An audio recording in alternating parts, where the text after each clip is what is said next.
अस्सलाम वालेकुम। वालेकुम अस्सलाम। कैसे हो अमनान? ठीक हूँ मिस। अच्छा, मुझे आपसे ये पूछना था कि लास्ट थ्री चैप्टर्स, अब आप ये कह रहा था लास्ट थ्री चैप्टर्स, तो उसके अंदर क्या आता है? Chapter number six, 6.1, 6.2, 6.3, 6.4। ये तो लास्ट टू चैप्टर्स हैं। आप बताएं मिस, नाम बताएं जरा मिस, नाम से मुझे पता होगा। नाम है इंटरनेशनल ट्रेड एंड ग्लोबलाइजेशन, इस सेक्शन सिक्स। इसमें 6.1 और 6.2 एक चैप्टर में, और 6.3, 6.4 एक चैप्टर में। International specialization, globalization, free trade and protection, और इससे पहले फॉरेन वाला कौन सा है एक्सचेंज। मिस? हाँ, इससे पहले वाला कौन सा है? इससे पहले वाला है लिविंग पॉपुलेशन वाला, इससे पहले। और उससे पहले जो है वो इकोनॉमिक डेवलपमेंट है। मिस इकोनॉमिक डेवलपमेंट से बढ़ा दे, पॉपुलेशन तो आता है। इकोनॉमिक डेवलपमेंट बढ़ा अच्छा, दे और फिर आखिरी के दो बढ़ा दिया। ठीक है। और मिस इकोनॉमिक उससे पहले वाला डेवलपमेंट, कौन सा? उससे पहले वाला जो है वो, एक सेकेंड ना, वो economic development is basically section 5 of the book. Total six sections हैं हमारे पास। फोर, फाइव और सिक्स जो हैं वो हमारे मैक्रो इकोनॉमिक्स के सेक्शंस हैं। तो इससे पहले जो है ना वो इन्फ्लेशन एंड डिफ्लेशन का चैप्टर है। सही है। बेसिकली जो सेक्शन 4 है ना, उसके अंदर वो चारों मैक्रो इकोनॉमिक ऑब्जेक्टिव्स के ऊपर है। Government and the macro economy is basically for all four macro economic objectives: economic growth, level like low levels of unemployment, low and stable rate of inflation. ये तीन हाँ। अलग अलग चैप्टर्स हैं इसके, चैप्टर 4 के मिस, अंदर। और जी जी फिर जो जी। बैलेंस ऑफ पेमेंट्स वाली चीज़ है ना, वो लास्ट चैप्टर में है, चैप्टर नंबर 6, जिसमें एक्सचेंज रेट्स भी है। समझ गया। तो मिस ये वहां से पढ़ना शुरू कर दें, वो जो मैक्रो इकोनॉमिक गोल्स है ना। वहां से पढ़ाऊँ? आप क्या बोल डायरेक्ट देंगे मैक्रो इकोनॉमिक्स पे जंप कर रहे हैं। नहीं नहीं, मैं शुरू से हम पढ़ेंगे तो वापस नहीं आएंगे उस पर, या मैं फिर ये वो आएंगी तो सही हम उसके ऊपर, लेकिन फिर जब मैं अब पढ़ाऊंगी ना, तो फिर मैं आप लोगों को जो शुरू वाला बाद में पढ़ाऊंगी ना, तो फिर हम वो ये चीज रिपीट नहीं करेंगे, ठीक है? सही है। क्या ख्याल है? क्योंकि सही है। सही है। ऑब्वियसली हमें इसमें भी टाइम तो लगेगा ना। जी जी। हाँ, ये बेसिकली इकोनॉमिक डेवलपमेंट वाला चैप्टर है, और मेरे चैप्टर। ओपिनियन के हिसाब से economic development is an easy chapter. मैं सबसे सबसे थोड़ा ट्रिकी चैप्टर कौन सा है इनमें से? मुझे जो बच्चों ने फीडबैक दिया है ना, उसके हिसाब से बच्चों को वही मैक्रो इकोनॉमिक ऑब्जेक्टिव से ट्रिकी लगता है। हम्म। तो मैक्रो मिस। इकोनॉमिक, क्योंकि इसमें डिटेल बहुत है ना यहाँ पे, हम्म। मैक्रो इकोनॉमिक ऑब्जेक्टिव्स वाले में भी। और टैक्सेस की डिटेल भी बहुत ज़्यादा है, पॉलिसीज हैं। मतलब जो फिजिकल सप्लाई साइड पॉलिसी वगैरह होता है वो किस में आता है? ये इसी में आता है मैक्रो इकोनॉमिक्स, ये government and the macro economy, जहाँ पे गवर्नमेंट, जहाँ पे four government macro economic objectives है ना, वहाँ पे आता है ये। सही है, मैं सही यहीं से शुरू करते हैं। अब आप अस्सलाम वालेकुम। वालेकुम अस्सलाम। थोड़े से लेट हो गए, तो हमदान का मशवरा ये है कि हम government and the macro economy से ना करें। जैसा आप कहें मिस। इसका ये ख्याल है कि यहाँ से करें जी। ये जो बेसिकली फोर्थ फोर्थ सेक्शन है ना ऑफ द बुक, यहाँ से मैक्रो इकोनॉमिक्स स्टार्ट होता है। जो थर्ड फर्स्ट थ्री सेक्शंस है ना, 1, 2 एंड 3, ये सारे माइक्रो इकोनॉमिक्स है। मैक्रो इकोनॉमिक्स यहाँ से शुरू हो रहा है। सही है, अच्छा।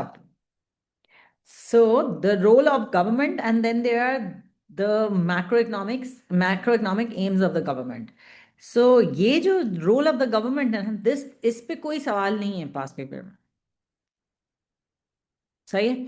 इसमें इन्होंने सिर्फ ये बताया है कि गवर्नमेंट जो है is a employer, because obviously public sector organisations के अंदर गवर्नमेंट एम्प्लॉयज होते हैं ना। जैसे नेवी में जो एम्प्लॉयज होते हैं उनको पे कौन करता है? गवर्नमेंट करती है। ठीक है, so basically government is an employer, it's also a producer, because obviously they are producing welfare services for welfare of people, like education, health care, और स्ट्रीट लाइट एक्सेट्रा, पुलिस। सही, ये सारी जो सर्विसेज है, ये गवर्नमेंट ही provide करती है। Government as a provider, like the government can provide, let's say government unemployment benefits to people. सही है। या फिर they can also give pensions to people who are retired, लेकिन रिटायर्ड गवर्नमेंट उनको पेंशन देती है जो बेसिकली गवर्नमेंट जॉब से रिटायर हुए हैं, ठीक है। अच्छा, government as a consumer, government जो है वो government spends money on different aspects of miss, the economy, अगर लाइक फॉर आप एग्जांपल। मिस आप वैसे हम आने से पहले प्रिपेयर करती है ना उस चैप्टर को, मतलब इस वो चैप्टर, नोट्स वगैरह? नहीं नहीं, नोट्स वगैरह। नहीं नहीं, हमदान मुझे अच्छा। इतनी जरूरत नहीं पड़ती है। मैंने ओके। बहुत सालों से किया हुआ है। मैं अभी आपको ये इसीलिए मैं बहुत ब्रीफली बता रही हूँ क्योंकि इसके ऊपर पास पेपर का कोई क्वेश्चन नहीं है। ठीक है, ओके। जहाँ जहाँ पास पेपर के क्वेश्चंस होते हैं ना, वो मैं आप लोगों को बताऊंगी कि इस स्पेसिफिक चीज पे पास पेपर का क्वेश्चन आता है। जैसे यहाँ पे इन्होंने करंट एक्सपेंडिचर और कैपिटल एक्सपेंडिचर कहा है कि गवर्नमेंट जो है वो डेली बेसिस पे, इस पे कोई क्वेश्चन नहीं है पास पेपर्स में कि डे टू डे सैलरीज दे रही है पब्लिक सेक्टर वर्कर्स को, डे टू डे रन कर रही है अपने ऑर्गेनाइजेशंस को, उसके अंदर सारी जितनी भी रनिंग कॉस्ट है all all part of current expenditure. However, capital expenditure is like making a dam, for example, जो कि lasting impact हो, जिसका जैसे making a bridge, जो कि obviously सालों तक जो है वो काम आएगा in the बस city एक और, साल के बाद जो जो चीज काम आए हाँ हाँ आगे में। एग्जैक्टली, जिसका लॉन्ग टर्म बेनिफिट हो। ठीक है, hmm. Government as a law maker and regulator, government की लॉज जो हैं वो आप माइक्रो में भी बहुत पढ़ते हैं। जैसे for example government government price controls लगाती है, maximum price, minimum price on certain goods and services, सही है। जैसे गवर्नमेंट लॉज लगाती है कि मिसलीडिंग एडवर्टाइजिंग ना हो, या कभी कभी कोई स्पेसिफिक गाइडलाइंस होती हैं जो फॉलो करनी होती हैं बिजनेसेस को, स्मोकिंग इन पब्लिक के अगेंस्ट, ठीक है, इस तरह के लॉज बनाती है। फिर प्राइसिंग के डिफरेंट प्राइस कंट्रोल्स यूज करती है, सही है। इन्होंने यहाँ प्राइस कंट्रोल्स मेंशन किए, health and safety standards in work places, safety standards in general, जैसे कोई ऑयल प्रोड्यूसिंग फैक्ट्री है या कोई कोल प्रोड्यूसिंग फैक्ट्री है, कोल एक्सट्रैक्शन वाली कोई चीज़ है, वो that needs a very very proper safety guidelines, ठीक है। अच्छा, government as a tax setter and collector, government जो है वो दो टैक्सेस को कलेक्ट करती है। एक तो इनडायरेक्ट टैक्सेस होते हैं जो लोग एक्सपेंडिचर पे करते हैं, सही है। तो जैसे अगर मैंने आईफोन खरीदा हुआ है तो मैंने उसका पीटीए का टैक्स पे किया है, तो only because I spent money on an iPhone, that is why I had to pay PTA tax. वरना वो ये क्योंकि इनडायरेक्ट टैक्स है, इनडायरेक्ट टैक्स हमेशा जब आप खर्च करते हैं कोई चीज़ पे तभी आपको वो पे करना पड़ता है। लेकिन डायरेक्ट टैक्स क्योंकि आपकी कोई वेल्थ इनकम जनरली आप अर्न कर रहे हैं पैसे, या आपकी जो इनहेरिटेंस है, उस सब पे जो, उन वेल्थ पे जो टैक्स लगता है, that is basically direct tax, ठीक है। डायरेक्ट टैक्स इनकम से होता है और इनडायरेक्ट टैक्स आपके खर्चों पे बेसिकली चार्ज होता है। से लोकल रीजनल नेशनल गवर्नमेंट, ये टाइप्स है ना, जैसे गवर्नमेंट एक restricted to one particular province, सही है, या the national government is the government of the whole country, उसके अंडर obviously you will have a province wise government as well, सही है। ये इन्होंने यहाँ पे बताया। अच्छा, जो नेशनल गवर्नमेंट होती है उसकी काफ़ी उसका काफ़ी रोल होता है दूसरी कंट्रीज से डील करने में ना, क्योंकि जैसे अगर आप लोगों को याद हो, इमरान खान जब आया था तो उसने यूएन में जाके स्पीच दी थी जब वो प्राइम मिनिस्टर था। तो उसने काफ़ी ज़्यादा जो स्पीच उसकी थी overall was about betterment of Pakistan and specially climate change और इस टाइप के इश्यूज पे उसने बात की थी। अच्छा, what is the local government central government difference is not part of the, it's not there in the syllabus. Central government is like the, मतलब आप समझे, जो बिगर हेड है वो सेंट्रल गवर्नमेंट है, लोकल है जो more specific to a certain city और अ बस certain area. Central government federal government होगी ना, स्टेट और जो लोकल गवर्नमेंट वो जो हमारे प्रोविंस की है। प्रोविंस की हो सकती है, सिटी वाइज हो सकती है, ए, ए, सही है। जैसे यहाँ पे इन्होंने लोकल में देखें क्या क्या इसकी रिस्पॉन्सिबिलिटीज में क्या क्या डाला है। ये बेसिकली जो है वो it's more specific to a region और अ प्लेस और अ सिटी और अ प्रोविंस, ठीक है। Province is still very big, local is like more specific to a city, लेकिन ये एक एग्जाम में नहीं आता। लेकिन मैक्रो इकोनॉमिक्स का डिफरेंस आता है यहाँ पे। देखिए, macro economic aims of government में सबसे पहले इन्होंने कहा है कि मैक्रो इकोनॉमी क्या होती है, सही। Macro economy basically studies the whole country, so total demand and output, total output, सही है, total employment in the country, total income of the country, सही है, ये सब जो है ये, और इन्फ्लेशन, प्राइस लेवल्स, ये हमारा बेसिकली मैक्रो इकोनॉमिक्स की ये स्टडी है कि कि कंट्री की प्राइस लेवल्स कैसे हैं, या कंट्री में एम्प्लॉयमेंट कैसी है, कंट्री की टोटल डिमांड कैसी है। मैक्रो इकोनॉमिक्स की स्टडी है। माइक्रो इकोनॉमिक्स जो है ना, वो on the other hand is more specific to individual customers, individual producers, individual products. ठीक है। वालेकुम अस्सलाम अजान।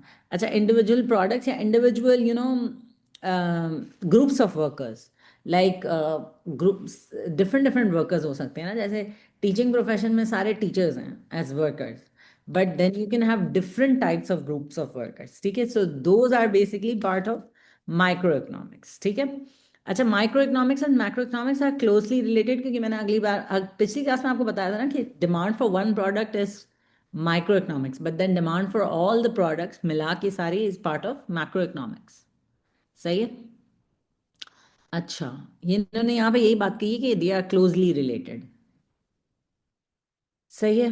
अच्छा, व्हाट इज जीडीपी? ये जो है ना, ये basically this is very important. मैं आप लोगों को एक चीज बता दूं ऐसे, कि जो हमारी कंट्री का टोटल एक्सपेंडिचर होता है ना, वो इक्वल होता है to total output and is also equal to the total income of the country. सही है। तो जो बेसिकली जो टोटल जीडीपी होता है, उसकी डेफिनेशन क्या है? GDP is the final value of all the goods and services produced in a country in a given year. ठीक है। The total value of all final goods and services produced in a macro economy in a given year, it's GDP. But basically जो output होता है वो cell होके expenditure बन जाता है ना, और जो एक्सपेंडिचर जो है वो फिर किसी की इनकम बन जाती है। तो total national income of the country is also the GDP of the country. ठीक है। नहीं मिस, वो ग्रॉस नेशनल प्रोडक्ट नहीं होता? ग्रॉस नेशनल प्रोडक्ट, मैं आपको दोनों का डिफरेंस बताऊंगी, लेकिन total income is total GDP of the country. सही है। ग्रॉस नेशनल प्रोडक्ट में एक चीज ऐड हो जाती है, आई थिंक मैं आपको बताऊंगी थोड़े टाइम में, थोड़ा थोड़ा रुकें। सही है। लेकिन देखें, द थिंग इज कि देखो, अगर आप ये डायग्राम को देखें, तो कंज्यूमर्स में कौन कौन आता है? इंडिविजुअल्स आते हैं, फर्म्स आते हैं, और गवर्नमेंट आती हैं। ठीक है। ये बेसिकली सप्लाई करते हैं लैंड, लेबर एंड कैपिटल। तो जैसे फॉर एग्जांपल मेरे पास एक लैंड है, मैं किसी को दे दूं काम करने के लिए। सही है। तो वो मुझे बेसिकली रेंट पे करेगा ना। तो इंडिविजुअल्स हो गए या फर्म्स हो गए, I am an individual and I am also labour, right? So I will supply my services to the school. सही है। तो basically this goes to the private firms. So producers are of two types, एक तो private firms हो गए और एक तो गवर्नमेंट ऑर्गेनाइजेशंस हो गई, पब्लिक सेक्टर ऑर्गेनाइजेशंस। ठीक है। जब ये जो इनको बेसिकली जब लैंड, लेबर और कैपिटल प्रोवाइड होता है, तो ये क्या बनाते हैं? आउटपुट बनाते हैं, output of goods and services. फिर ये आउटपुट जो है वो कौन खरीदता है? Again individuals, firms and government. सही है। तो ये जो है ये basically individuals and individuals, firms and government supply land, labor and capital to producers, and then producers make goods and services out of it. सही है। तो लैंड, लेबर एंड कैपिटल हमारा इनपुट है ना वैसे, और ये हमारा आउटपुट है।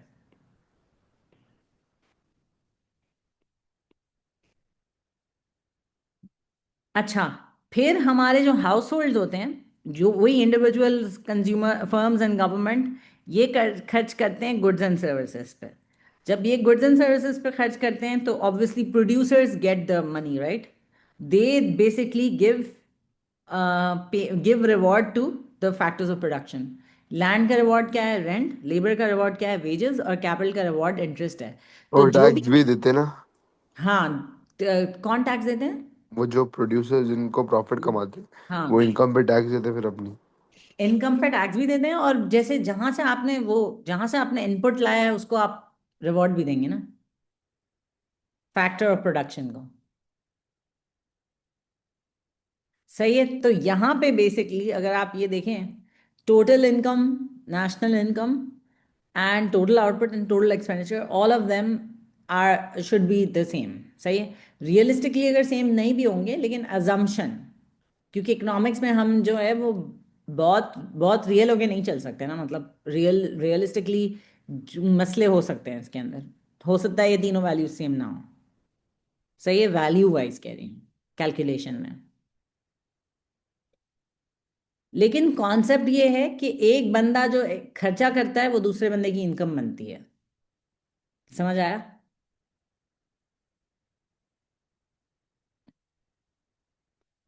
कुछ अब आप कुछ नहीं कह रहा। यस बस। अब आपको समझ में आया? Yes yes. ओके। फिर मैं आप लोगों को एक जीडीपी का फॉर्मूला बताना चाहती हूँ। जो जीडीपी को इज इक्वल टू, ये this is an expenditure formula for GDP. सही है। Expenditure formula is has four things. ठीक है। Number one is C. C stands for consumer expenditure. जो consumers like you and I, whatever we spend is C. ठीक है।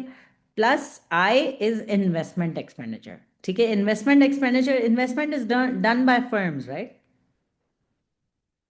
ठीक है। Plus G. G stands for government expenditure, ये government खर्चा कर रही होती है। Plus X stands for exports, minus M stands for imports. तो ये एम माइनस इसलिए हो रहा है बिकॉज हम खर्चा कर रहे हैं किसी और की जीडीपी पे। एक्सपोर्ट्स जो है वो other people spending on our GDP, but imports means that we are spending on other people's GDP. सही है।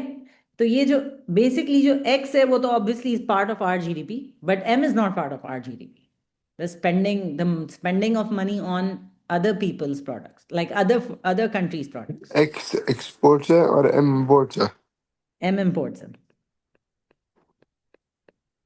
ये आप लोग के पेपर में नहीं आता, लेकिन मैं आपको बताऊंगी कोई भी पॉलिसी, इन चारों पे इफेक्ट्स आप एक्सप्लेन कर सकते हैं अगर आपको ये फॉर्मूला पता है। जैसे let's say interest rate has been reduced by the government. Now, what is the analyze what is the impact of interest rates being reduced in a country, um, on let's say on the total income of the country. बस देखें लोग ज्यादा क्या कहते हैं बोरो करेंगे और business हम्म। Start करेंगे। एग्जैक्टली। तो फिर आप ये कह सकते हैं ना कि आप एक सी वाला पॉइंट बना सकते हैं कि when interest rates are reduced, consumers will borrow more money and spend more money on goods and services. Obvious जो प्रोड्यूसर्स हैं वो भी तो क्या कहते हैं एग्जैक्टली वो आय वाला बिजनेस पॉइंट भी स्टार्ट हम बना करेंगे। सकते हैं। एग्जैक्टली आय वाला पॉइंट भी बना सकते हैं कि firms will have an incentive to produce more, because if interest rates are low they will borrow more money and invest more money into the production of goods and services. So this may also impact the exports of the country, because basically if the country makes more output they can export more goods and services to other countries. मतलब जी क्या है बस।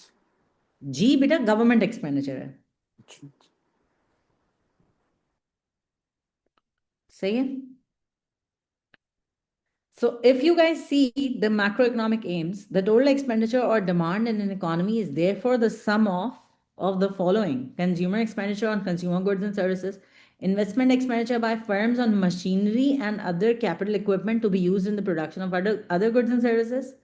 So investment is this, okay? Investment in production of output, investment in production of like investment in capital goods to produce goods and services. सही है। Public sector expenditure जो government खर्च कर रही है। सही है। And exports of goods sold to overseas residents, मतलब other people spending on our goods. सही है। Total expenditure in an economy is therefore spent on total quantity supplied of all goods and services in that economy. This is the sum of all goods and services supplied by private firms and public sector organizations in an economy. ठीक है। Most national governments have four main economic aims or objectives. These are the four macroeconomic aims. ठीक है। Government may have two other aims also, जैसे reducing inequality. Reducing inequality का मतलब क्या है? बस इनइक्वालिटी को कम करना। Wealth distribution. Redistribution of income. कि गरीब लोग जो हैं उनकी मतलब गरीबी थोड़ी कम करना, और अमीरों से लेके बेसिकली गरीबों पे स्पेंड करना, थोड़ा सा गरीबों की स्टैंडर्ड ऑफ लिविंग ऊपर करना। और मतलब ऑब्वियसली अमीरों की तो स्टैंडर्ड लिविंग अच्छी ही है ना, लेकिन गरीबों की तो स्टैंडर्ड ऑफ लिविंग कम है। तो उसको इम्प्रूव करने के लिए the government spends money in order to bring some equality in the society. If someone is earning very low incomes, that doesn't mean that they still get a bearable life if the government बस spends money. मतलब progressive tax system. Progressive tax system के through भी कर सकते हैं, yes that's one way. सही है। जैसे एक सवाल था, मैं अभी किसी बच्चे को करा रही थी, analyse how the government can reduce poverty in an economy. तो उसमें one of the ways was using progressive tax system. और क्या होगा, मिस और व्यूज क्या होंगे, और वेज क्या होंगे? अवाब में लिखा है ईट द रिच। अवाब। अच्छा, नहीं, और मैं बताती हूँ तरीके। जैसे फॉर एग्जांपल आप provide educational institutions so that for लोग welfare like at low price, लोग स्किल, ताकि लोग क्वालिफाई करें। ताकि लोग ज़्यादा पढ़ें, और जब ज़्यादा पढ़ेंगे तो they will be able to get better jobs in the future. सही है। तो उससे सही है पावर्टी रिड्यूस होगी ना। पावर्टी इज जी। Like a vicious cycle. जैसे अगर फॉर एग्जांपल कोई अब्बा अब्बा पुअर है, तो उसके बच्चे भी पुअर हो जाते हैं ना, अगर they don't get education, and then when education is expensive they get into a vicious cycle of poverty, क्योंकि the kids are also expected to sometimes earn money at a very young age.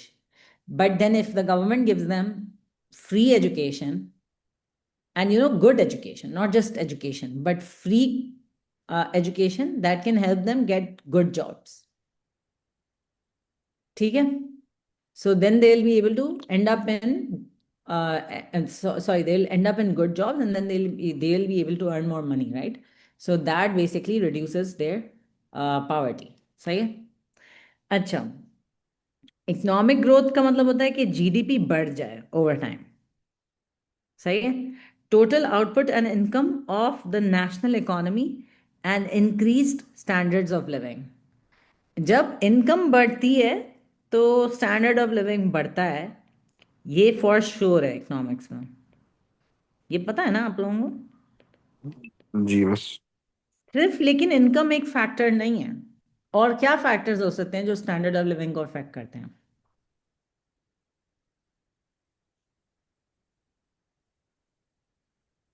अब आप बताएं, क्या factors हो सकते हैं जो standard of living को अफेक्ट करते हैं? crime rate, हाँ, क्राइम रेट भी हो सकता है, pollution, पोल्यूशन war, भी हो सकता है। सही इन्फेंट है। मोर्टेलिटी होगा miss. Infant mortality. Standard of living में मेन तीन चीजें होती हैं: एजुकेशन, हेल्थ केयर और इनकम। और फिर ये जो अवाब भी कह रहा है ये भी होता है। इन्फेंट मोर्टालिटी, मैंने कहीं पे, इन्फेंट मोर्टालिटी होगी तो स्टैंडर्ड ऑफ लिविंग खराब होगी। बस हेल्थ का पार्ट हुआ ना इन्फेंट मोर्टेलिटी। हेल्थ का ही पार्ट हुआ, यस। जैसे इन्फेंट मोर्टालिटी मीन्स कि हेल्थ केयर इतना अच्छा नहीं है इकोनॉमी में, जिसकी वजह से बच्चे ज्यादा they are dying in as infants. It's a poor standard of living, like poor standard of living in the country. लेकिन इनकम और standard of living is direct. सही है। A high and stable level of employment and therefore a very low level of unemployment. You guys understand that ना? अगर employment होगी तो ज़्यादा employment चाहिए, और अनएम्प्लॉयमेंट कम चाहिए। सही है। अच्छा, low and stable rate of inflation in the general level of prices. We don't want deflation. Prices पीछे नहीं जानी चाहिए, प्राइसेस बढ़े लेकिन थोड़ी सी बढ़े, ज़्यादा नहीं बढ़े। सही है। जैसे 2% inflation is okay. Miss deflation क्यों नहीं होनी चाहिए? डिफ्लेशन खराब चीज है। डिफ्लेशन ना इन्वेस्टमेंट खराब करती है इकोनॉमी में। अब प्राइस गिरेगी, Hamdan general level of prices गिरेंगे। अनसर्टेनिटी है। हाँ, लोग खरीद नहीं रहे होंगे कुछ, तो हम इन्वेस्ट नहीं करेंगे फिर। सही है। तो सही है। डिफ्लेशन खराब चीज है, मतलब deflation can lead to GDP, like GDP will fall, then there तो will be miss deflation unemployment. होती क्यों है मिस? डिफ्लेशन क्यों होती है? जब एक तो दो तीन चीजें हैं, रीजंस हैं। एक तो ये रीजन है कि सप्लाई ऑफ आउटपुट बहुत ज्यादा है और डिमांड नहीं है। क्योंकि इन्फ्लेशन क्यों होती है? जब डिमांड बहुत ज्यादा होती है और सप्लाई नहीं होती। वही है। सही है। तो उल्टा है फॉर डिफ्लेशन, जब सप्लाई ऑफ आउटपुट बहुत ज्यादा है लेकिन खरीदने वाले लोग नहीं हैं, तो फिर आपको जाहिर सी बात है प्राइसेस गिरानी पड़ेंगी in order for the output to sell. सही है हमदान। और बस।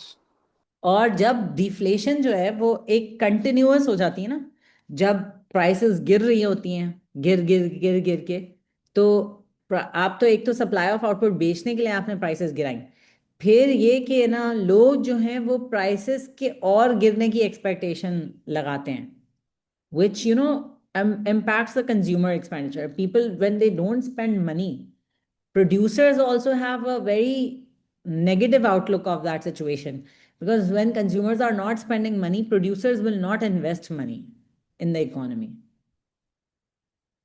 So deflation will lead to the GDP, GDP will decrease, unemployment will increase. Because if producers are not investing money, they will not hire people.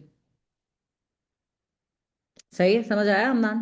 और दो तीन reasons की वजह से डिफ्लेशन हो सकती है। अच्छी डिफ्लेशन भी होती है, जैसे अगर फॉर एग्जांपल कोई मशीनरी आ गई या कोई ऐसे कैपिटल गुड्स आ गए जिसकी वजह से कॉस्ट बहुत लो हो गई और उसकी वजह से सेलिंग प्राइस कम हो गई।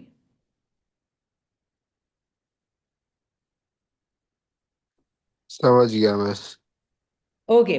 A stable balance of international trade and payments. International trade and payments में हम चाहते हैं हमारे एक्सपोर्ट्स ज़्यादा हों और इम्पोर्ट्स कम हों, क्योंकि एक्सपोर्ट्स में हमारे पास रेवेन्यू आता है और इंपोर्ट से हमें खर्चा होता है। सही। और वो भी दूसरों के आउटपुट के ऊपर। हम दूसरों के आउटपुट पे खर्चा करते हैं, तो that's a bad thing for a lot of, मतलब उसकी बहुत सारे रीजंस हैं कि क्यों बुरी चीज़ है इंपोर्ट्स पे खर्चा करना, लेकिन revenue from exports is a very good thing for our economy. सही है। अच्छा, फिर reducing poverty and inequalities in income and wealth to reduce pollution and waste, protect the natural environment, of course. सही है। Also to get more sustainable economic growth. अब आप मुझे बता सकते हैं सस्टेनेबल का मतलब क्या होता है? जी मैं फिर से सस्टेनेबल का क्या मीनिंग है अब?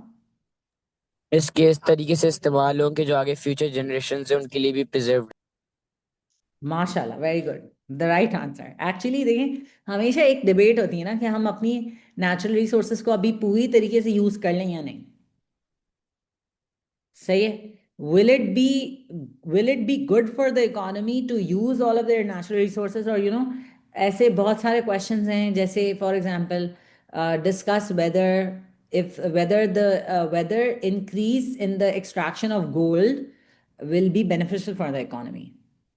Gold is a natural resource, लेकिन उसके मिस डिसएडवांटेज में हम हमेशा यही लिखते हैं कि अभी अगर हम एक्सट्रैक्ट बहुत ज्यादा कर लेंगे and we use it all, so we will not be able to miss gold convert. Use कैसे होता है? मिस गोल्ड सर्कुलेट होता रहता है। गोल्ड एक्सट्रैक्ट होता है ना एक्सट्रैक्ट तो मिट्टी चले से। होता है, लेकिन मैं बोल रहा हूँ कि उसको एक्सट्रैक्ट करने के बाद वो फ्यूचर जनरेशन के लिए फिर भी अवेलेबल हो सकता है, क्योंकि वो तो सर्कुलेट होता रहता है। वो कंज्यूम तो नहीं हो जाता एक तरीके सर्कुलेट से। होता रहता है, हाँ, लेकिन अगर आप आउटपुट ऑफ गोल्ड को जो है वो सेल कर दें, और हो सकता है फिर आप अगर दूसरी कंट्रीज को भी सेल कर सकते हैं ना। जी जी। सही है। मैं ये कहना चाह रही हूँ कि कोई भी रिसोर्स अगर अभी यूज कर लेंगे आप पूरी, तो आप उसको फ्यूचर के लिए नहीं बचा के रख सकते। अगर हमदान वैसे, हम अगर खुद के लिए यूज करें output of gold, you are right कि वो तो इकोनॉमी के अंदर रहता है आपकी। इस गोल्ड वो कंप्यूटर पार्ट से भी तो इस्तेमाल हो सकता है, पर सर्कुलेट थोड़ी ना हो। गोल्ड किस में इस्तेमाल हो सकता है? कंप्यूटर पार्ट्स, माइक्रोचिप्स वगैरह। हाँ, और पता है गोल्ड जो हमारी करेंसी होती है ना, it is backed by gold. तो जो सारी कंट्रीज जितनी भी करेंसी प्रिंट करती हैं, वो बेसिकली उसके गोल्ड के अगेंस्ट प्रिंट कर रही होती हैं। आपको गोल्ड जो है ना, वो बहुत दफ़ा जो है वो बेसिकली कंट्री का gold reserve is used for a lot of things. Gold reserve and foreign exchange reserve. Gold की जो है ना वो इंट्रिंसिक वैल्यू होती है ना कोई, लेकिन पेपर नोट्स की तो कोई इंट्रिंसिक वैल्यू नहीं होती है। मनी इज जी जी। Backed by gold. ये जो है ना, इसको मैं आप लोगों को डिटेल में एक्सप्लेन करूंगी, मुझे किसी से पूछना भी पड़ेगा थोड़ा ये। लेकिन गवर्नमेंट जो नोट्स प्रिंट कर रही होती है ना, उसके अगेंस्ट उनको कुछ गोल्ड का वो करना जी पड़ता जी। है, लाइक रखवाना पड़ता है। तो रियल वैल्यू उनके पास रखनी होती है। हाँ, तो उसके अगेंस्ट बेसिकली वो प्रिंटिंग हो रही होती है नोट्स की। तो गोल्ड के जो वैसे वैसे तो बहुत ज्यादा यूजेस हैं, वरना बस लेकिन अगर वो कुछ रखे बगैर करेंगे, ज्यादा नोट छापेंगे तो इन्फ्लेशन हो जाएगी। और उसके अलावा अगर फॉर एग्जांपल आप कुछ भी गोल्ड रिजर्व कोई लेके, you can do a lot of things like exchange rate को एक लेवल पे रखना। जैसे फॉर एग्जांपल हमें जो है वो अपने एक्सचेंज रेट को हम नहीं चाहते कि बहुत बढ़ जाए, या हम नहीं चाहते कि बहुत डिप्रिशिएट हो जाए। तो उसके अंदर the country needs to intervene in order to make maintain the exchange rate at a certain level. And for that we need foreign exchange reserves, or sometimes you can also use gold to for the intervention, अगर आपके पास foreign exchange reserve नहीं है तो। सही है। लेकिन वो detail में वो एंड वाले चैप्टर में बात होगी इसकी, लेकिन वो नॉर्मली जो एंड वाले चैप्टर में इसकी बात जब होती है तो वो ये होती है कि आपको अपना फॉरेन एक्सचेंज के रिजर्व को यूज करते हुए you basically maintain your country's currency value. क्योंकि currencies are also traded like commodities. क्योंकि जितनी ज़्यादा सप्लाई होती है किसी करेंसी की, उतनी उसकी प्राइस फॉल हो जाती है। Depreciation of currency is because of excess supply of a currency. ठीक है, जैसे अगर मैं बहुत ज़्यादा हमारी कंट्री बहुत ज़्यादा खरीदारी करती है किसी और से, कोई और कंट्री से, तो फिर जाहिर सी बात है हमें दूसरी करेंसी खरीदनी पड़ेगी। So we'll supply our own currency. तो जो हम इम्पोर्ट्स होते हैं वो करेंसी को डिप्रिशिएट करवाते हैं। सही है, इम्पोर्ट ऑफ गुड्स। ठीक है, ये समझ में आया है या नहीं? क्योंकि आप अपने रिजर्व इन कर रहे होते हैं ना। हाँ, और आप जो है वो दूसरी करेंसी खरीद रहे होते हैं, अपनी करेंसी सप्लाई कर रहे होते हैं। जी जी। सही है। अब आप समझ आया? यस। अच्छा, व्हाट इज इकोनॉमिक ग्रोथ? अच्छा बच्चों, ये वाला ना एक चीज आप लोग ये लिख लें, कॉन्सिक्वेंस ऑफ फॉलिंग जीडीपी या फॉलिंग आउटपुट। इस पे सवाल बन सकता है, क्वेश्चंस में होता है कि अगर जीडीपी कम हो रहा है, या explain the effects of falling output in the economy. सही है, मैंने ऐसे क्वेश्चंस देखे हैं कि यहाँ पे देखें, why is economic growth negative growth bad for the business and an economy? Why should output increase over time? Why can't it decrease? Decreasing output, why is it bad? सही है। तो इन्होंने यहाँ पे आपको अच्छी तरीके से बताया है ये कि अगर आउटपुट गिरता है तो क्या होता है। आउटपुट गिरता है तो फर्म्स का प्रॉफिट कम हो जाता है क्योंकि रेवेन्यू कम हो जाता है। सही है। कंज्यूमर डिमांड भी कम हो जाती है तो अनएम्प्लॉयमेंट भी बढ़ जाती है, आउटपुट कम होता है तो। सही है, इनकम्स फॉल हो जाती हैं। Revenue, government revenue from taxes will fall, and government spending on roads, schools and healthcare may have to be cut। अगर टैक्सेस कम हो जाएंगे तो गवर्नमेंट स्पेंडिंग भी कम हो जाएगी।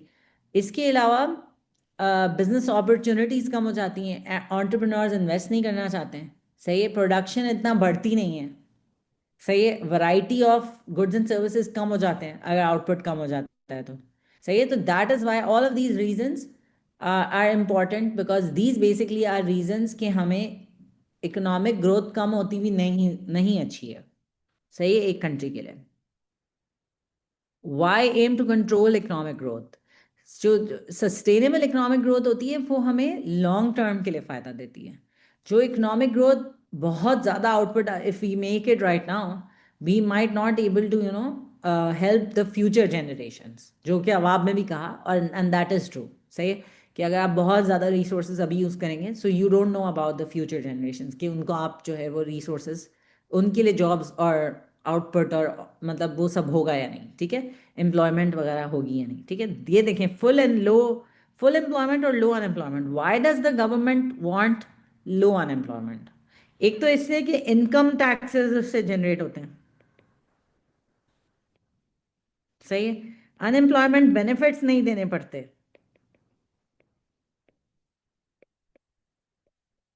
और मिस, आउटपुट आउटपुट आउटपुट बढ़ता है। बढ़ता है। वेरी गुड, आउटपुट बढ़ता है, यस।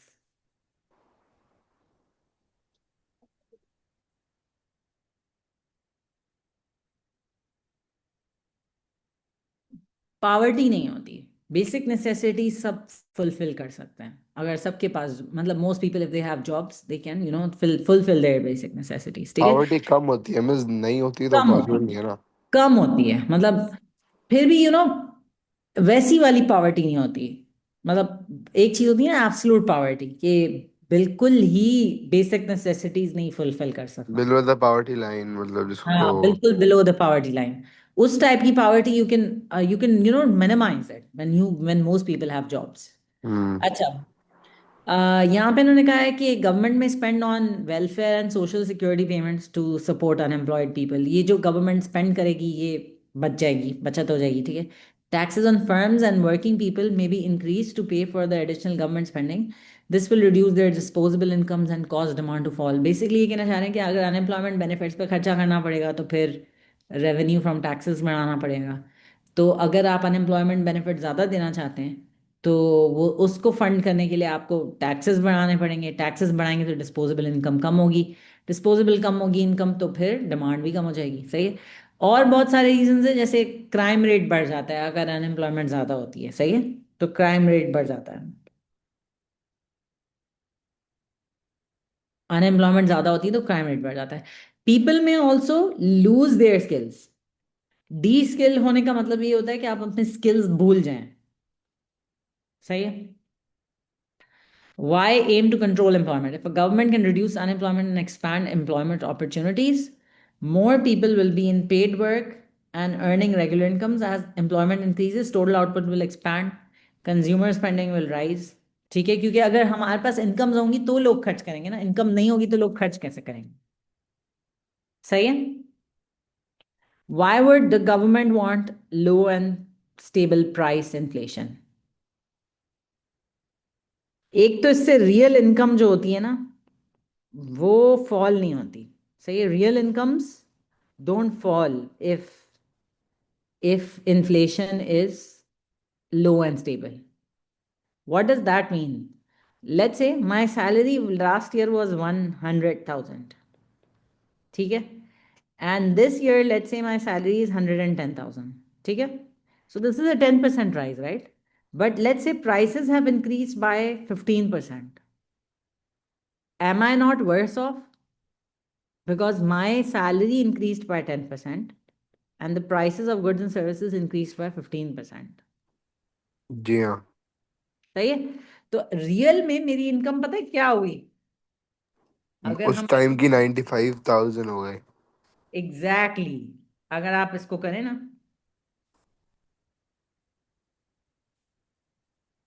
अम, इसमें real income 110,000 is 115%। What is 100%? जब आप ये करेंगे ना तो एक्स की वैल्यू आएगी, रियल इनकम पता चलेगी इससे। जरा कैलकुलेट करें इससे। 110,000 into 100 divided by 115। 110,000 into 100 divided by 115. Yes, this is 95,652. ये बेसिकली मेरी रियल इनकम हुई सेकेंड ईयर में।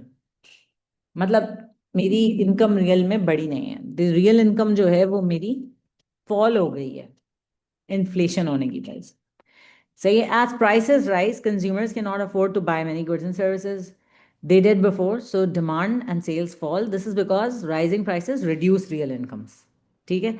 Real income is a measure of the purchasing power of money.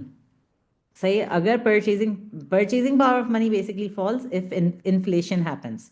Business costs rise as the goods and services they purchase increase. अच्छा, ये जो है ना business cost की एक कॉस्ट होती है, उसको हम कहते हैं मेन्यू कॉस्ट। मेन्यू कॉस्ट जब इन्फ्लेशन ज़्यादा हो रही होती है और प्राइस लेवल्स बढ़ रही होती हैं तो बिजनेसेस की menu cost, like for example label को बार बार, प्राइस लेबल को बार बार चेंज करना, उसकी जो है वो उससे रिलेटेड जितनी भी एडमिनिस्ट्रेशन होती है ना, किसी से करवाना, ये सब कॉस्ट जो होती हैं वो बढ़ रही होती हैं आपकी साथ साथ। सही है। और एक चीज होती है वेज प्राइस स्पाइरल। जब प्राइसेस बढ़ती हैं तो workers ask for higher wages. सही है। जब workers ask for higher wages that again leads to cost push inflation, क्योंकि आपने प्राइसेस बढ़ी, फिर हमने जो है वो वर्कर्स की सैलरी बढ़ाई, तो हमारी कॉस्ट ऑफ प्रोडक्शन बढ़ी। जब हमारी कॉस्ट ऑफ प्रोडक्शन बढ़ेगी तो वो जाहिर सी बात है कंज्यूमर्स को पास डाउन करेंगे in the form of higher prices. सही है, समझ आया।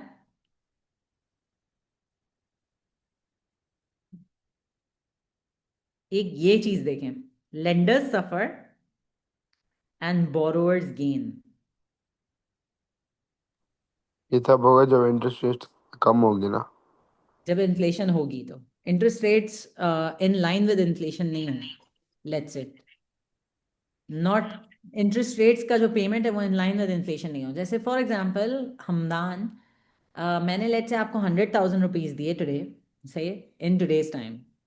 Now let's say my annual interest rate is around 8%, so you have to give me 8,000 for the year as interest, and you need to return the 100,000 after 1 year, let's say. सही है। But inflation happens by 12-13%. So that means I suffered because when I gave you the money, the आपके पैसे की that value और कम हो गई।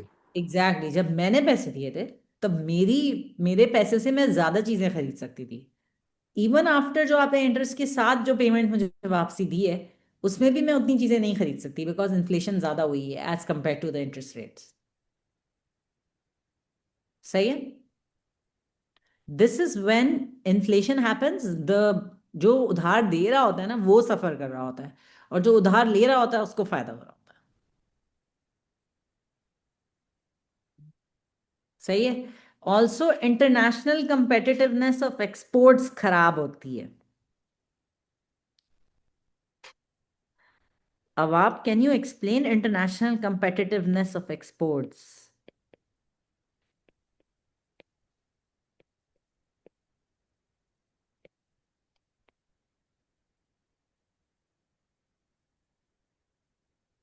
अब आप कहीं गायब हो गए हो क्या।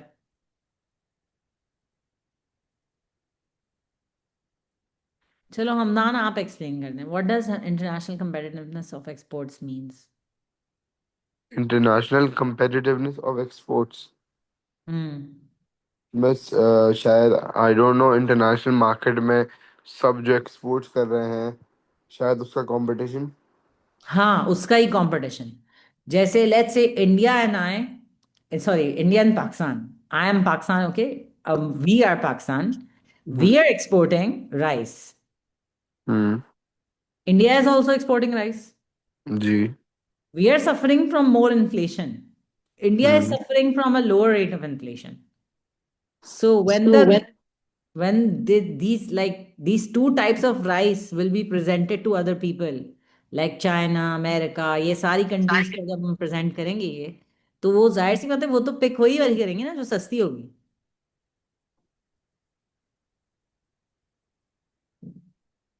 जी जी। तो ये होती है इंटरनेशनल कंपेटिटिवनेस ऑफ एक्सपोर्ट्स। अगर आपकी अगर इन्फ्लेशन कम होगी तो आपकी इंटरनेशनल competitiveness ऑफ एक्सपोर्ट ज़्यादा होगी। yes, आप internationally you can be more competitive with other countries, but if you have more, if our country has more inflation, we will not be able to offer a very good price for our products जिससे लोग understood. खरीदें। सही है। तो सही है। Inflation से ये भी प्रॉब्लम होती है। अच्छा, the price of goods produced in the economy will rise faster than those produced by firms located in other countries with lower rates of inflation. As a result, consumers may buy more imported products from overseas firms. अच्छा, ये इन्होंने एक और बताई है यहाँ पे कि अगर हमारी कंट्री में इन्फ्लेशन है और तेजी से प्राइसेस बढ़ रही हैं, so our consumers will also be motivated to buy from other countries, अगर इम्पोर्ट्स ज़्यादा सस्ते हो जाएं तो।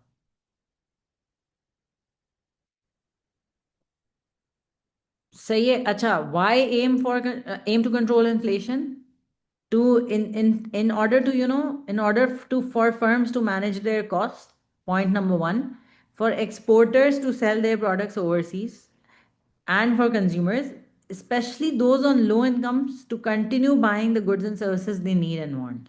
सही है। तो रियल इनकम्स को प्रिजर्व करने के लिए, एक्सपोर्टर्स के रेवेन्यू को प्रिजर्व करने के लिए और फर्म्स की कॉस्ट को मैनेज करने के लिए इन्फ्लेशन को लो रखना जरूरी है। सही है।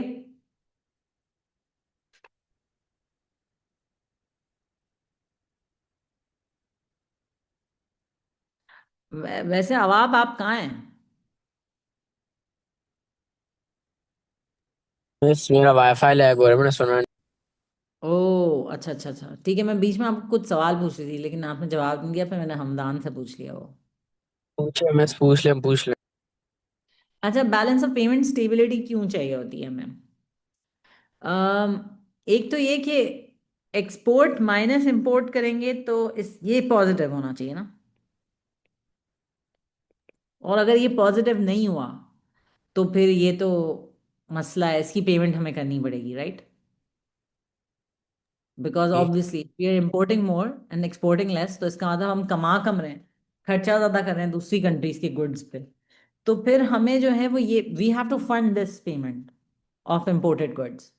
The country may run out of foreign currency to buy imports and may have to borrow money from overseas. The national currency may lose value against foreign currencies. If we are importing more, I just told you a while back कि जब हम ज़्यादा goods import करते हैं तो हमें जो है वो अपनी करेंसी सप्लाई करके दूसरी की करेंसी खरीदनी पड़ती है। जैसे उससे हमारी फॉरेन एक्सचेंज मार्केट में हमारी करेंसी की सप्लाई बढ़ जाती है and that basically puts a downward pressure on our currency's value. सही है, against the other currency.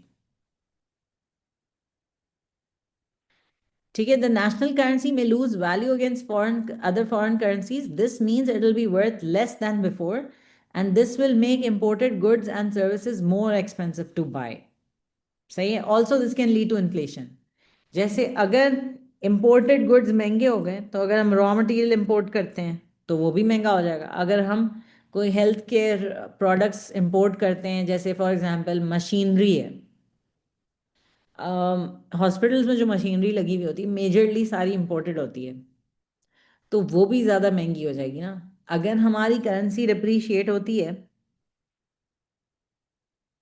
depreciation of currency makes exports cheaper, हमारी कंट्री के एक्सपोर्ट चीपर हो जाते हैं और हमारे लिए इंपोर्ट जो है वो महंगे हो जाते हैं, मेक्स इंपोर्ट्स एक्सपेंसिव। और अगर जो हम कंट्री हमारी कंट्री जो चीज़ें एक्सपोर्ट करती है उसकी डिमांड अगर प्राइस इनइलास्टिक है तो फिर तो हमें जो है वो इंपोर्टेड गुड्स खरीदने ही पड़ेंगे, क्योंकि हमारे पास और कोई चांस नहीं है और कोई तरीका नहीं है, मतलब ऑब्वियसली, क्योंकि कोई चीज़ हम बना ही नहीं सकते खुद से, तो हमें इंपोर्ट करनी ही पड़ेगी ना। So this basically leads to further deficit, क्योंकि अगर आप एक इम्पोर्ट्स जो है इम्पोर्टेड गुड्स बेशक महंगे हो गए हैं लेकिन अगर इम्पोर्टेड गुड्स खरीदना ज़रूरत है, अगर प्राइस इन इलास्टिक डिमांड है, तो फिर तो हमारी जो इम्पोर्ट बिल होगा वो बहुत ज़्यादा बढ़ेगा ना।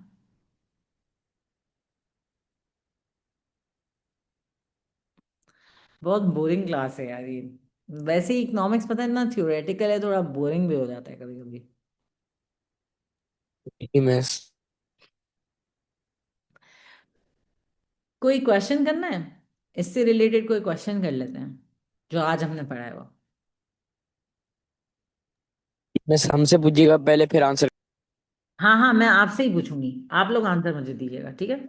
टीच मी इकोनॉमिक्स वाली वेबसाइट पे जाके I will show you some questions, one second. IGCSE government and the macro economy, topical past papers में से निकालते हैं। Government and the macro economy, the roles of government, the role of government के अलावा the macro economic aims of government में देखते हैं कि क्या क्या क्वेश्चंस हैं। यहाँ पे इन्होंने एक तो बहुत सिंपल सा क्वेश्चन है, analyse how the macroeconomic aims of economic growth and balance of payment stability में conflict। अभी मैंने आप लोगों को कॉन्फ्लिक्ट का नहीं पढ़ाया है लेकिन आप लोग इस पे बता सकते हैं कि आप how does how would the macro economic aim of economic growth and balance of payment stability में कॉन्फ्लिक्ट। बस वापस पढ़े एक मिनट सवाल। How economic that. ग्रोथ सही। और and balance of payment stability, hmm. how do both of these conflict?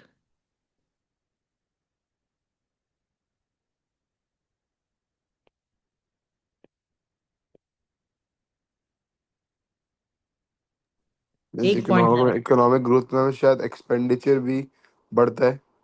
हाँ, economic growth means incomes will rise, incomes increase होती हैं, so that may lead to people spending more on imported goods and services. Hmm. तो और वो balance of payment बोलता है कि आप नहीं खर्च करो, बैलेंस ऑफ, तो इसका मतलब ऐसे वो कॉन्फ्लिक्ट कर रहे हैं। हाँ, बैलेंस ऑफ पेमेंट स्टेबिलिटी कहती है कि एक्सपोर्ट ज़्यादा होने चाहिए और हम्म। इम्पोर्ट्स कम होने चाहिए।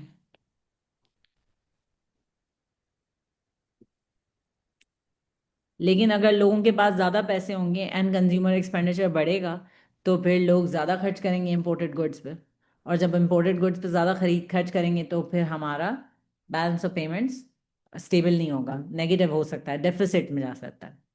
सही है। और क्या हो सकता है? Economic growth means GDP will increase, but both go in line also sometimes.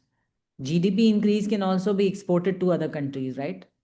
And उससे आप एक्सपोर्ट रेवेन्यू भी जनरेट कर सकते हैं अगर आप ज़्यादा आउटपुट बनाएं तो। लेकिन हमें यहाँ पे इसको कॉन्फ्लिक्ट को प्रूव करना है। जब हम 6 मार्क्स के लिए करते हैं ना, तो इसका मिनिमम हमारा होना चाहिए 2 points with possible cause and effect relationships. जैसे अभी हमने बताया ना कि economic growth means that output of goods and services is increasing, which means that the total income of the country is increasing. When total income increases, people will spend more money on imported goods and services. And when they spend more money on imported goods and services, that may lead to balance of payments. That may that may lead to balance of payments, a deficit on the current account of balance of payments.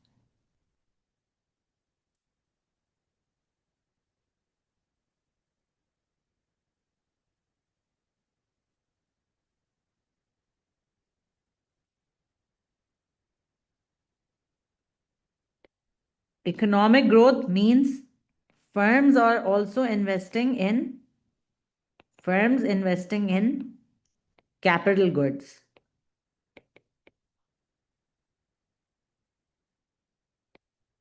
सही है। जब firms capital goods में invest करेंगे output को बढ़ाने के लिए, and if they are importing capital goods, सही है, तो हमारे कैपिटल गुड्स इंपोर्ट करने की वजह से हमारा इंपोर्ट पे एक्सपेंडिचर बहुत ज़्यादा होगा ना।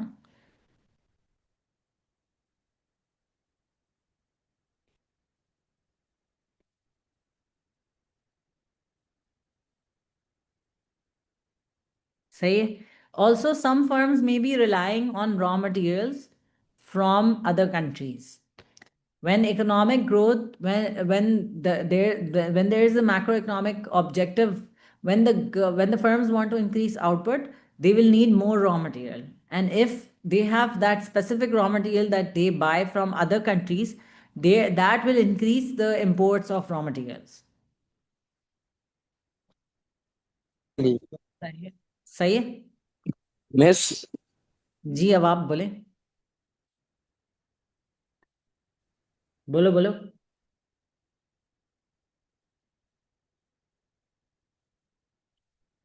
हमदान समझ में आया या नहीं?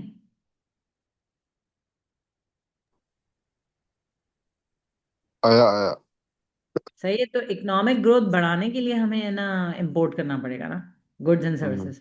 Most of the time capital goods जो होते हैं वो बहुत सारी कंट्रीज खुद नहीं बनाती, machinery and high tech equipment जिस पे और आउटपुट चाइना बढ़। से एक्सपोर्ट करती हैं, चाइना से इम्पोर्ट करती हैं।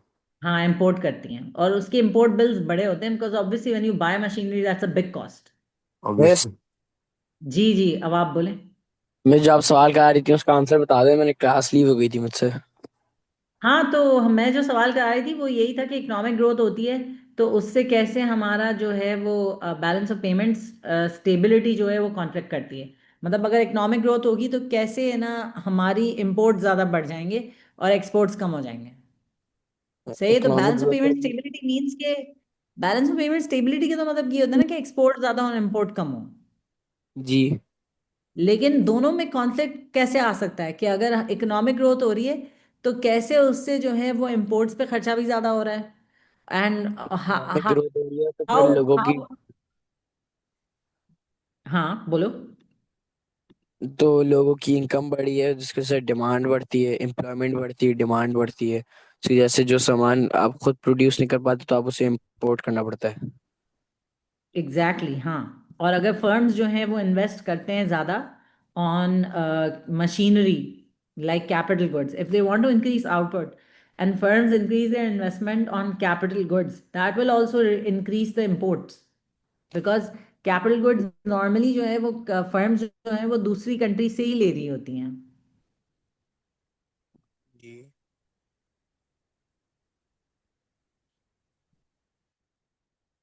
सही है। सो higher spending on imports of capital goods may also lead to a current account deficit on balance of payments.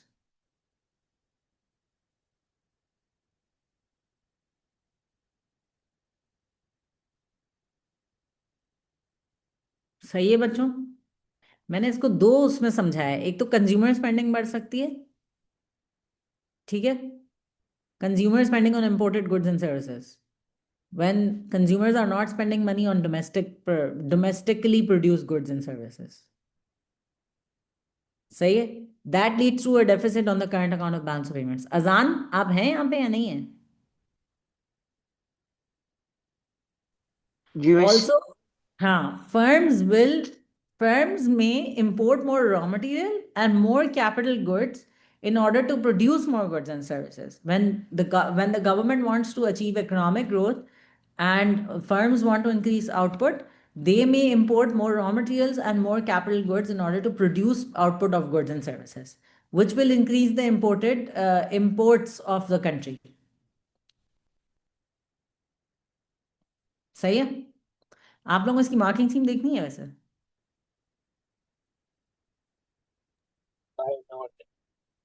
दिखाओ मार्किंग स्कीम। जी मिस। हाँ दिखाती हूँ। हमेशा ऐसे ही करना चाहिए वैसे, खुद से आप करें फिर मार्किंग स्कीम आप देखें। ये देखें, मैं हमेशा बच्चों को यही बताती हूँ कि खुद से पहले सारे पॉइंट सोचो। सही है, जैसे हमने ये वाला पॉइंट का है, ये वाले दोनों पॉइंट्स हमने कहे हैं। इकोनॉमिक ग्रोथ में result in inflation which would make domestic products less price competitive. Exports, competitiveness of exports खराब हो सकती है अगर इकोनॉमिक ग्रोथ की वजह से इन्फ्लेशन होगी तो। बस इकोनॉमिक पहला वाला ग्रोथ, पॉइंट भी हमने किया है। हाँ पहला वाला पॉइंट इकोनॉमिक ग्रोथ में इंक्रीज एम्प्लॉयमेंट, इंक्रीज, हाँ ये भी किया है, ये भी किया है, और ये भी किया है। To produce more goods and services firms में import more raw materials and capital goods. लेकिन हमने ये नहीं किया ये वाला, इकोनॉमिक ग्रोथ में रिजल्ट इन इन्फ्लेशन, या इकोनॉमिक ग्रोथ में deplete resources increase the need of imports.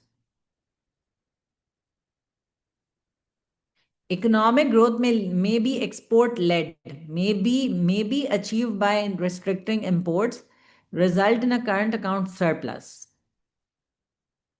लेकिन इससे कॉन्फ्लिक्ट कैसे हो सकता है? दूसरे वाला मिस। हमने तो ये वाले पॉइंट्स डिस्कस किए हैं शुरू वाले, जो हमने हमने बताया है। सही है। इकोनॉमिक ग्रोथ में मे बी एक्सपोर्ट लेड का मतलब होता है कि इकोनॉमिक ग्रोथ, जितना भी ग्रोथ ऑफ आउटपुट है ना वो सब एक्सपोर्ट हो रहा है।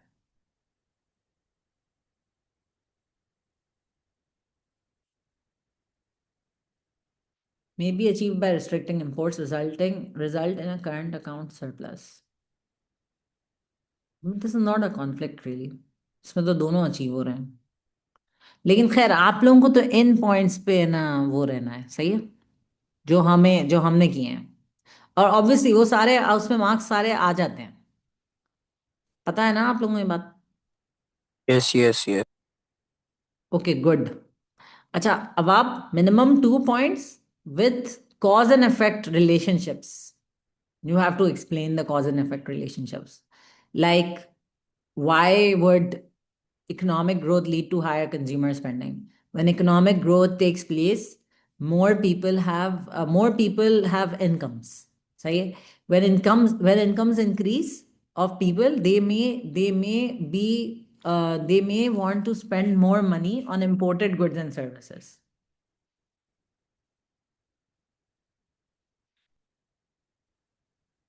सही है? जब हम डेप्थ में डेवलपमेंट लिखते हैं ना, तो हमें बहुत सारी चीजें एग्जामिनर को बतानी पड़ती हैं जो कि बहुत ऑब्वियस होती हैं। समझ आया? मतलब कोई ऐसी चीज होती है जैसे हमें पता है कि ना ये बहुत ऑब्वियस सी चीज है, लेकिन वो भी आपको लिखनी पड़ती है in the ji, in the समझ सही गया है? मैं। मेरे साथ ऐसा होता है, मैं इसके जो बहुत ऑब्वियस चीज़ें हैं वो पॉइंट्स होल्ड करती हैं बहुत ज़्यादा, और हाँ, फिर वो रह जाती हैं कि ये तो सब पता ही होगा, मतलब ये तो नहीं लिखना एग्जैक्टली होगा। एग्जैक्टली आपको बात ऐसे करनी है जैसे आप एक बंदे उस बंदे से बात करें जिसको इकोनॉमिक्स नहीं आती है। इस तरह से आंसर लेते हैं डेप्थ में। सही है? जैसे इकोनॉमिक ग्रोथ में रिजल्ट इन इन्फ्लेशन कैसे? इकोनॉमिक ग्रोथ जब होती है तब इनकम्स बहुत ज़्यादा होती हैं, डिमांड बहुत ज़्यादा होती है, सप्लाई ऑफ आउटपुट इतनी नहीं बढ़ सकती। तो that may lead to exports not being internationally competitive. That will result in the that will result in the decrease in demand for exports. सही है? जैसे इन्होंने यहाँ पे कहा है कि products become less price competitive। ठीक है, हम क्लास यहाँ पे एंड कर सकते हैं। वैसे मैं इंशाल्लाह जी इसकी जी। रिकॉर्डिंग आएगी तो मैं डाल दूंगी। ओके, यस बस अल्लाह मस्त, हाफिज़। यस। चले बच्चों, अल्लाह हाफिज। यस। अल्लाह हाफिज।